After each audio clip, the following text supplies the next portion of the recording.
Assalamualaikum warahmatullahi wabarakatuh. Anak-anakku sekalian, selamat berjumpa. Saya ucapkan selamat, Anda telah diterima di Mandua Jepara. Untuk pertama kali ini, pada pertemuan ini, perkenalkan dulu, nama saya Sodik. Saya mengajar mata pelajaran pendidikan olahraga dan kesehatan. Untuk materi penataran kali ini dengan materi membangun karakter. Anak-anakku sekalian, berikut ini adalah PowerPoint. Silahkan kalian mengikuti dengan baik. Selamat mengikuti. Membangun karakter. Pendidikan karakter bangsa adalah pendidikan yang mengembangkan nilai-nilai budaya dan karakter bangsa pada diri peserta didik, sehingga mereka memiliki dan menerapkan nilai-nilai tersebut dalam kehidupan dirinya sebagai anggota masyarakat dan warga negara yang religius, nasionalis, produktif, dan kreatif. Budidaya pikiran, akal budi, misal hasil budaya, kebudayaan, dan penciptaan akal batin seperti kesenian, kepercayaan, adat istiadat. Disiplin tujuannya adalah A. Peserta didik dapat menjelaskan mengenai kedisiplinan. B. Peserta didik dapat menyebutkan macam-macam kedisiplinan di madrasah dan tindakannya. C. Peserta didik terbiasa berperilaku disiplin.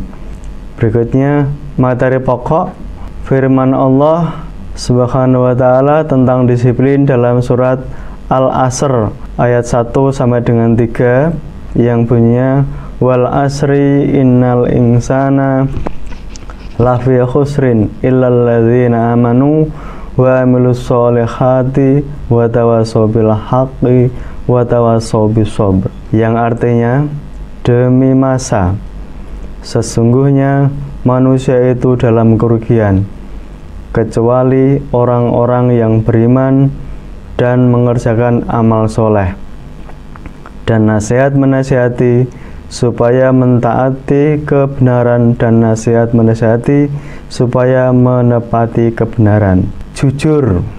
Tujuan A. Peserta didik dapat menjelaskan menilai kejujuran.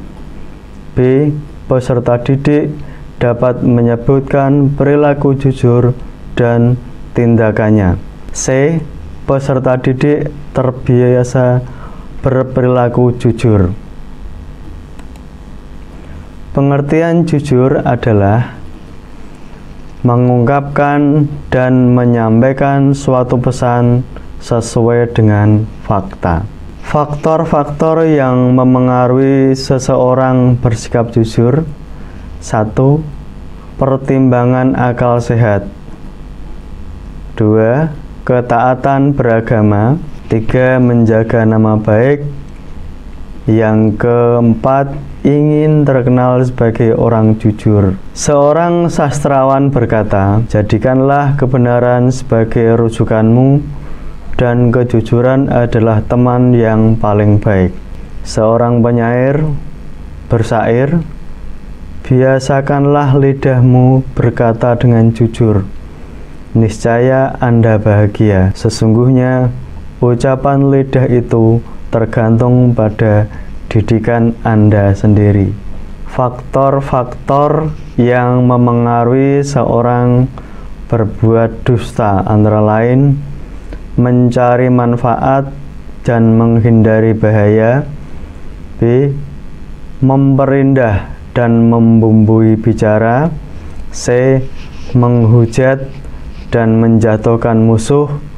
D. mengikuti dan menjiwai tradisi. Tanggung jawab. Tujuan: A. Peserta didik dapat menjelaskan mengenai tanggung jawab. B. Peserta didik dapat menyebutkan macam-macam perilaku tanggung jawab. C. Peserta didik terbiasa berperilaku tanggung jawab.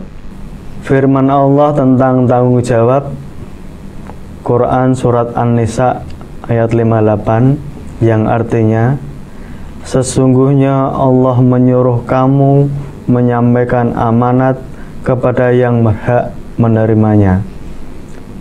Quran Surat Al-An'am 58, yang artinya, dan janganlah kamu mengusir orang-orang yang menyeru Tuhannya di pagi dan petang hari, sedangkan mereka menghendaki keridhoannya. Kamu tidak memikul tanggung jawab sedikit pun terhadap perbuatan mereka, dan mereka pun tidak memikul tanggung jawab terhadap perbuatanmu, yang menyebabkan kamu berhak mengusir mereka, sehingga kamu termasuk orang-orang yang zalim. Tanggung jawab adalah suatu yang harus kita lakukan agar kita menerima sesuatu yang dinamakan hak. Macam-macam tanggung jawab.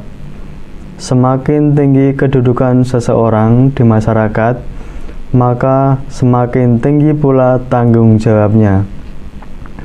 Seorang pemimpin negara bertanggung jawab atas perilaku dirinya, keluarganya, saudara-saudaranya, masyarakat, dan rakyatnya. Hal ini ditegaskan Allah, wahai orang-orang mukmin, peliharalah dirimu dan keluargamu dari api neraka. Quran Surat At-Tamrin.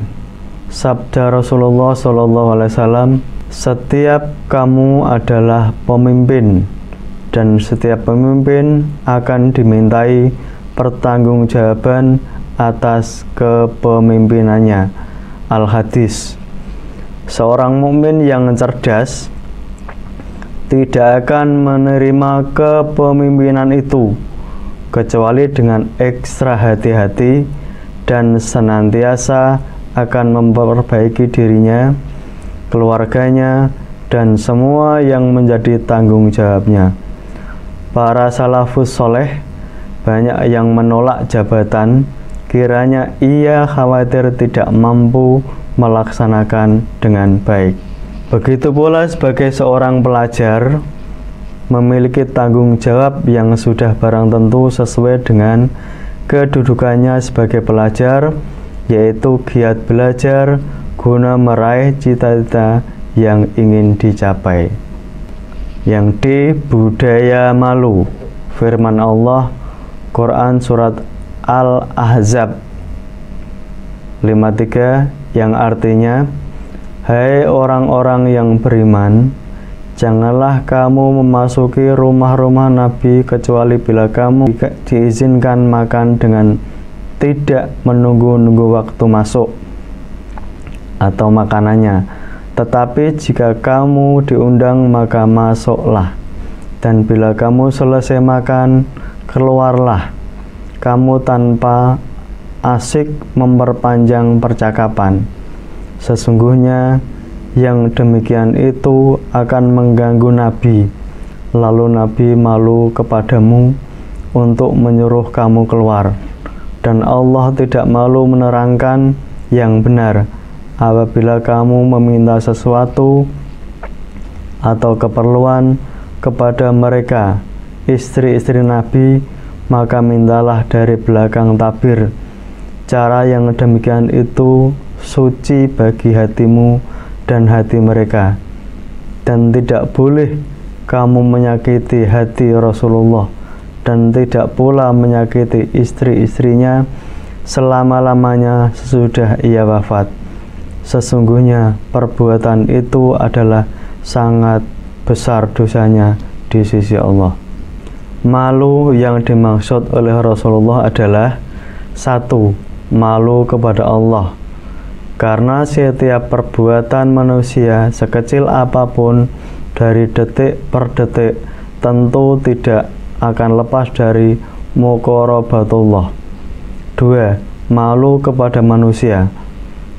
Perasaan malu ketika manusia lain mengetahui perbuatan kita yang melakukan kesalahan. Ada beberapa budaya malu yang perlu kita tumbuhkan, antara lain: 1. Malu karena datang terlambat, pulang cepat. 2. Malu melihat rekan sibuk melakukan aktivitas. 3. Malu hanya menuntut hak, tidak tahu kewajiban. 4. Malu karena kerja selalu salah. 5. Malu karena bekerja tidak sesuai dengan aturan. 6. Malu karena bekerja tidak berprestasi. 7. Malu karena tugas tidak terlaksana atau selesai tepat waktu. 8. Malu berperilaku dan bicara tidak sopan. 9. Malu tidak bertegur sapa dengan rekan. 10. Malu tidak berperan aktif dalam mewujudkan kebersihan dan keindahan lingkungan sekolah atau kantor. Demikian materi Matsama kali ini. Semoga bermanfaat. Wassalamualaikum warahmatullahi wabarakatuh.